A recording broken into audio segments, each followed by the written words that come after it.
মানে এটা কোন কোন দেশে যায়? জার্মানি, আমেরিকা, অস্ট্রেলিয়া এসবগুলো বেশি যায়, ইংল্যান্ড মানে এটা কি সরাসরি যায়? সরাসরি। সরাসরি মানে এটা কি এক্সপোর্টার কেউ নিয়ে যায় নাকি? হ্যাঁ, অবশ্যই অবশ্যই এক্সপোর্টার। মানে এখান থেকে আপনারা পুরান এগুলো, তাই না? এটা হচ্ছে পুরানোর জায়গা, মানে সব সাজানো হচ্ছে এখানে। এগুলো সব সরাসরি এখান থেকে ইটালি বা মধ্যপ্রাচ্যের দেশগুলো যেগুলো আছে এগুলোতে চলে যাবে, সব সাজানো হবে।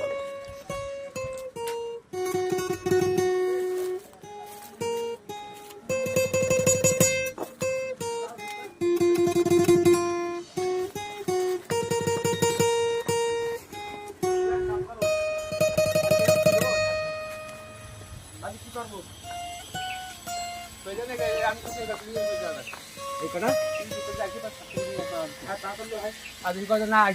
এগুলো কি তৈরি করা হয়ে গেছে, তাই তো?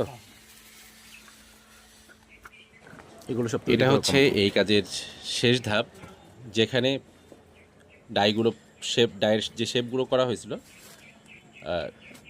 সেগুলো সবগুলো পুড়িয়ে এখানে জমা করে রাখা হয়েছে। এখান থেকে এক্সপোর্টার যারা আছেন এখান থেকে দেখে তারা এখান থেকে বেছে নিয়ে তারা মধ্যপ্রাচ্যের দেশগুলোতে এক্সপোর্ট করবে, সরাসরি এক্সপোর্টার জিনিসগুলো যারা